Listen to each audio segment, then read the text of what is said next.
వాయిదా పడిన 8 మున్సిపాలిటీల్లో ఎన్నికలు పూర్తయ్యాయి. కాంగ్రెస్ మెజారిటీ స్థానాలను కైవసం చేసుకుంది. కొన్ని చోట్ల ఉద్రిక్తతలు, కోర్టు స్టేతో ఎన్నిక వాయిదా పడింది. 7 మున్సిపాలిటీల్లో కాంగ్రెస్ జెండా పాతింది. తొర్రూరు, జనగామలో లాటరీ పద్ధతిలో ఎన్నుకున్నారు. బీఆర్ఎస్, కాంగ్రెస్ నేతల పరస్పర దాడులతో కొన్ని ప్రాంతాల్లో ఇంకా పొలిటికల్ హీట్ కంటిన్యూ అవుతోంది.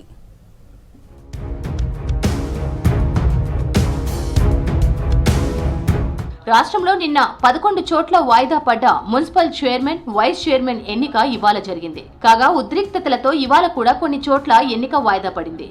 తొర్రూరు మున్సిపాలిటీ కాంగ్రెస్ కైవసమైంది. లక్కీ డ్రాలో మున్సిపల్ చైర్మన్ గా కాంగ్రెస్ అభ్యర్థి శ్రవణ్ గెలిచారు. కాంగ్రెస్, బీఆర్ఎస్ కు సమాన ఓట్లు రావడంతో లక్కీ డ్రా తీశారు ఎన్నికల అధికారులు.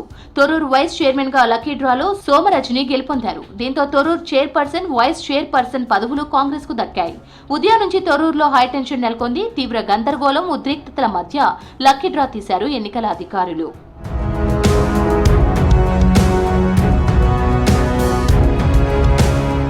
జనగామ చైర్మన్ పీఠాన్ని కాంగ్రెస్ కైవసం చేసుకుంది. చైర్మన్ గా కదకంచి బాలామణి ఎన్నికయ్యారు. ముందుగా మున్సిపల్ ఆఫీసులో చేతులెత్తే పద్ధతిలో చైర్మన్, డిప్యూటీ చైర్మన్ ఎన్నిక జరిగింది. తీవ్ర ఉద్రిక్తతల మధ్య చేతులెత్తే పద్ధతిలో చైర్మన్ ఎన్నిక కొనసాగింది. కాంగ్రెస్ అభ్యర్థి బాలామణి, బీఆర్ఎస్ అభ్యర్థి సుగుణాకర్ కు సమానంగా 16 ఓట్లు వచ్చాయి. దీంతో డ్రా తీశారు ఎన్నికల అధికారి.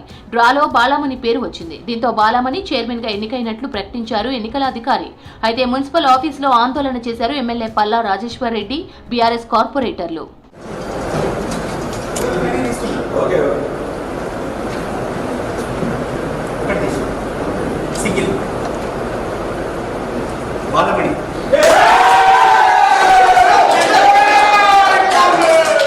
జహీరాబాద్ మున్సిపాలిటీ పీఠం కాంగ్రెస్ కే దక్కింది. చైర్మన్ గా యూనస్, వైస్ చైర్పర్సన్ గా శిరీష ఎన్నికయ్యారు. తటస్థంగా ఉన్న స్వతంత్ర అభ్యర్థి చివరి క్షణంలో కాంగ్రెస్ కు మద్దతు పలకడంతో హస్తాన్కే చైర్మన్ పదవి దక్కింది. జహీరాబాద్ లో మొత్తం 37 వార్డుల్లో బీఆర్ఎస్ 15 గెలవగా కాంగ్రెస్ 14 గెలిచింది. మిగతా సీట్లలో బీజేపీ 3, ఎంఐఎం 2, 2 స్వతంత్రులు గెలుచుకున్నారు.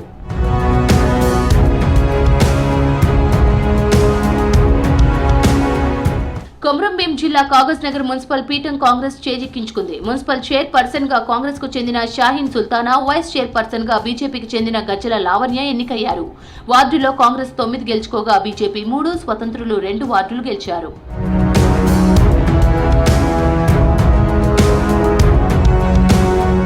భద్రాద్రి కొత్తగూడెం జిల్లా ఇల్లందు మున్సిపల్ నూతన చైర్మన్ గా దొడ్డ కిరణ్ మిత్రాను ఎన్నుకున్నారు. వైస్ చైర్మన్ గా పెండ్యాల రాజు ఎన్నికయ్యారు. మున్సిపల్ చైర్మన్ గా ఎన్నిక కావడం సంతోషంగా ఉందన్నారు దొడ్డ కిరణ్ మిత్రా.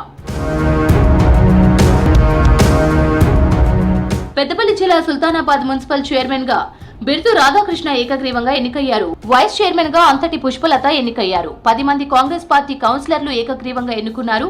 అంతకు ముందు సుల్తానాబాద్ మున్సిపల్ ఆఫీసులో కొత్తగా ఎన్నికైన 12 మంది కాంగ్రెస్ పార్టీ కౌన్సిలర్లు ప్రమాణ స్వీకారం చేశారు. కౌన్సిలర్ల ప్రమాణ స్వీకారంలో ఎక్స్ అఫీషియో సభ్యునిగా పాల్గొన్నారు ఎమ్మెల్యే విజయరమణారావు. తర్వాత ప్రమాణ స్వీకారం పూర్తయింది. క్యాతనపల్లి కౌన్సిల్ సమావేశం గందరగోళంగా మారింది. చైర్మన్, వైస్ చైర్మన్ ఎన్నిక సందర్భంగా ఒకరిపై ఒకరు దూషణలకు దిగారు. దీంతో చైర్మన్, వైస్ చైర్మన్ ఎన్నికను వాయిదా వేశారు అధికారులు. క్యాతనపల్లి కౌన్సిల్ సమావేశంలో గందరగోళం నెలకొంది. క్యాతనపల్లి మున్సిపాలిటీలో మొత్తం 22 వార్డులు ఉంటే బీఆర్ఎస్ 10 గెలిచింది. 4 సిపిఐ మద్దతుతో చైర్మన్ పదవి దక్కించుకోవాలని చూసింది. కాంగ్రెస్ 7 గెలవగా ఒక స్వతంత్ర అభ్యర్థి మద్దతు ఇచ్చారు.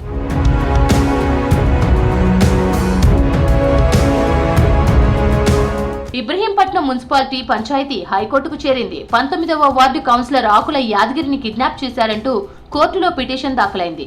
ఈ మేరకు కౌన్సిలర్ యాదగిరి కుమారుడు హెబియస్ కార్పస్ పిటిషన్ వేశాడు. దీంతో ఎల్లుండిలోగా యాదగిరిని కోర్టులో హాజరుపరచాలని పోలీసులను ఆదేశించింది హైకోర్టు. అప్పటి వరకు చైర్మన్ ఎన్నికపై స్టే విధిస్తూ మధ్యంతర ఉత్తర్వులు జారీ చేసింది. చివరి నిమిషంలో హైకోర్టు స్టేతో చైర్మన్ ఎన్నిక ఆగిపోయింది. అయితే అనూహ్యంగా ఈ రోజు కౌన్సిల్లో ప్రత్యక్షమయ్యారు యాదగిరి.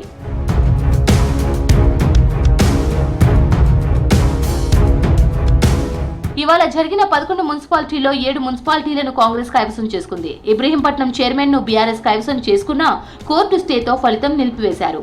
ఇంద్రేస మున్సిపాలిటీని సైతం బీఆర్ఎస్ దక్కించుకుంది. క్యాతనపల్లి, ఖానాపూర్ చైర్పర్సన్ల ఎంపిక వాయిదా పడింది. తొర్రూరు, జనగామకు డ్రా పద్ధతిలో చైర్పర్సన్లను ఎంపిక చేశారు.